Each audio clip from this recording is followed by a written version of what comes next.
Ay, magandang hapon mga kalapatids.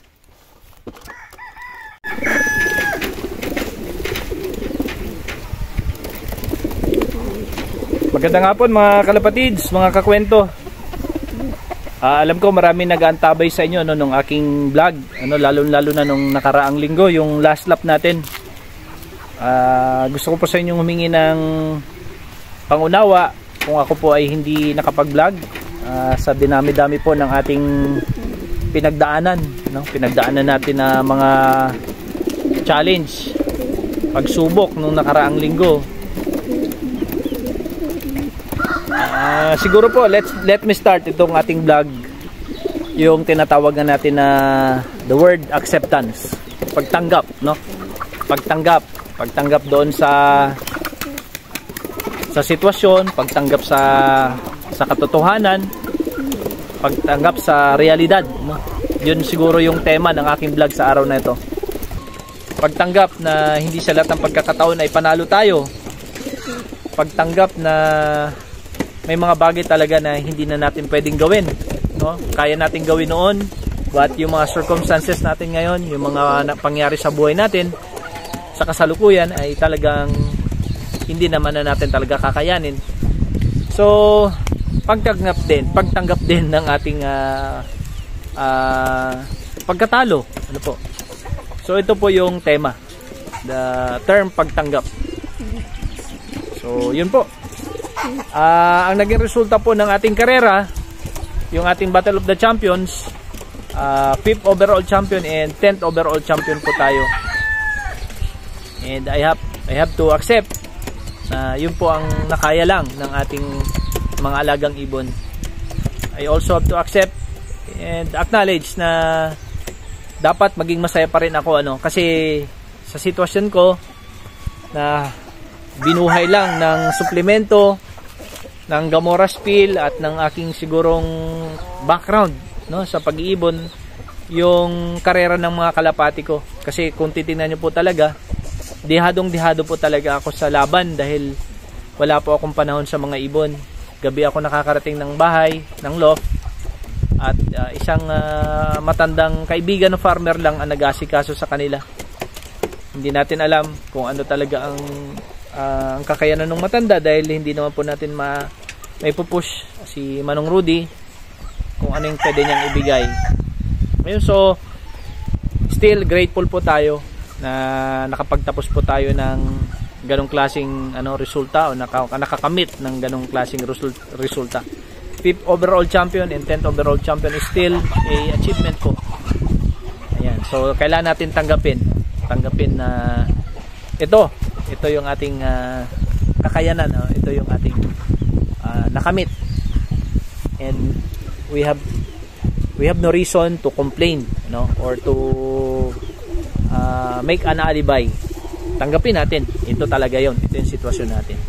Okay, so sabi nga, may dagdag tayo na tema, ang umayaw ay di nagwawagi, at ang nagwawagi ay hindi dapat aayaw. Pag kayo nagwagi, huwag kayong atras kasi magpasublat naman kayo, sabi ng Ilocano. Kailangan mabawian naman kayo, kailangan matalo rin kayo. Tatalunin namin kayo. Kayo mga nanalo, manda kayo, tatalunin namin kayo. Okay, so lang po yun, just to light the moment. So ngayon po, ako ay nagre-ready ng mga alagang ibon. Ipakita ko lang po sa inyo ang ating paghanda. Ayan, nagpaligo po tayo ng ating mga alagang ibon. Ayan, talagang doble po na stress ang ibibigay ko rin sa kanila. Naka-ready na rin ang kanilang pamurga. So yan, so sabi nga, hindi tayo pwedeng sumuko. Ano man yung setback natin, saglit lang yan. We can always bounce back doon sa ating mga setbacks. Makakabawi tayo basta hindi tayo susuko.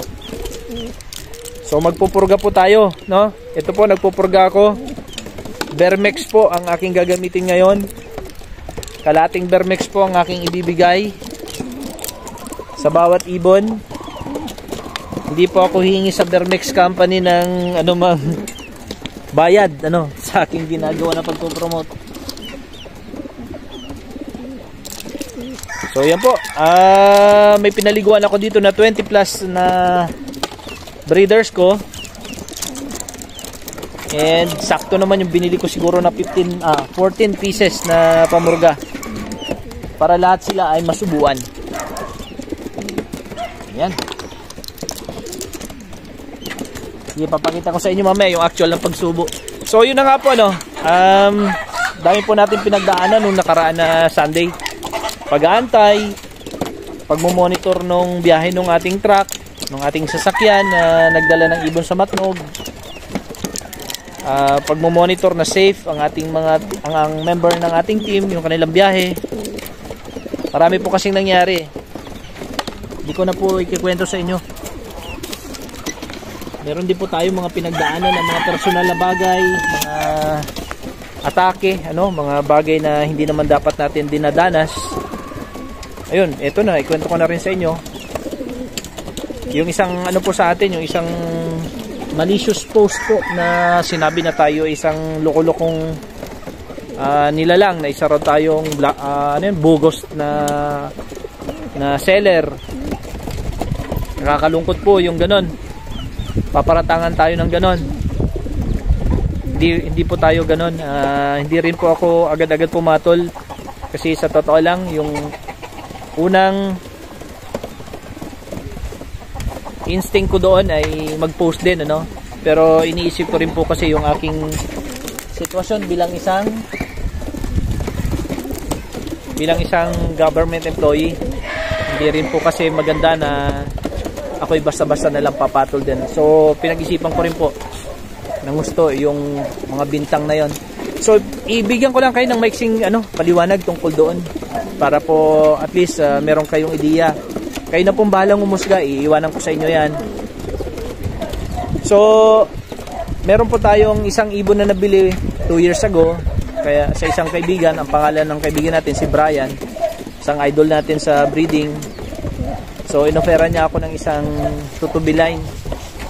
And syempre kahit naman sinong seller magpapadala ng ID ng magulang ng ibon, para maipakita na legit at maganda yung binebenta niyang ibon.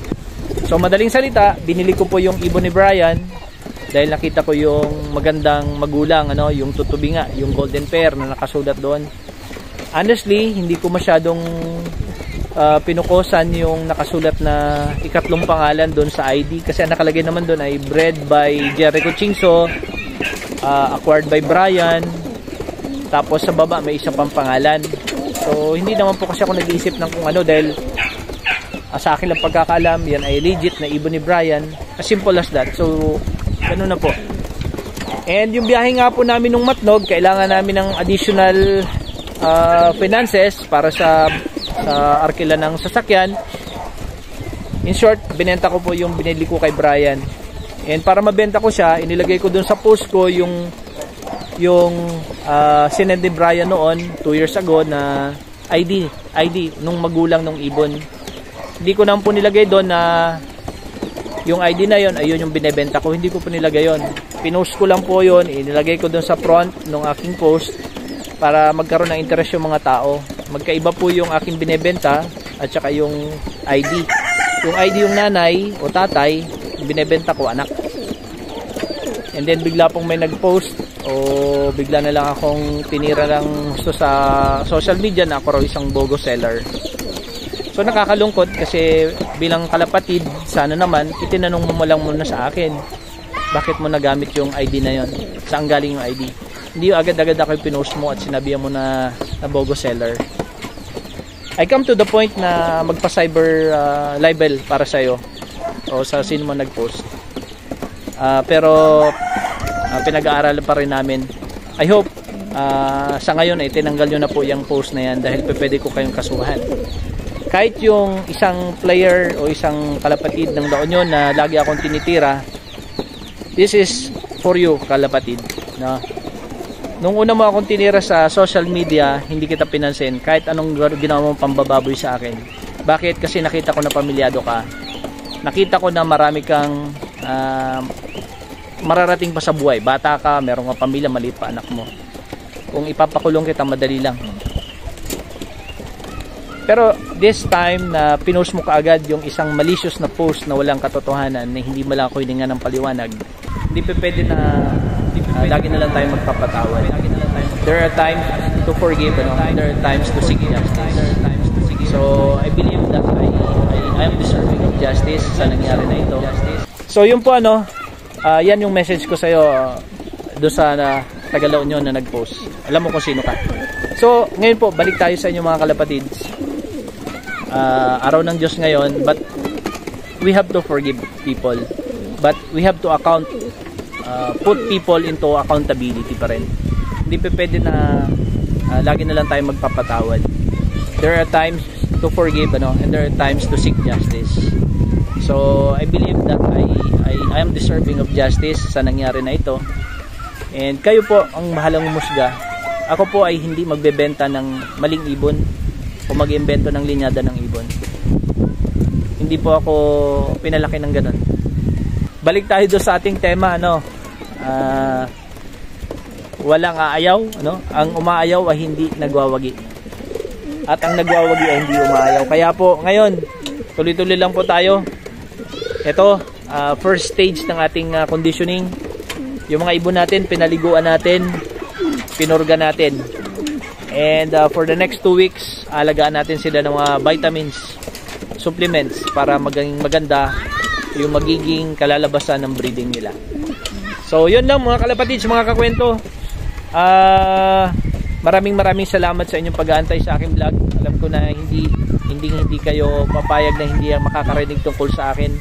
I have to be honest and frank about sa nangyari sa akin, no?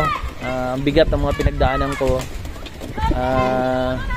hirap sa bulsa, hirap sa pag-iisip, then meron pang mga paninira sa social media na napakasakit, hindi para sa akin but para sa akin pamilya.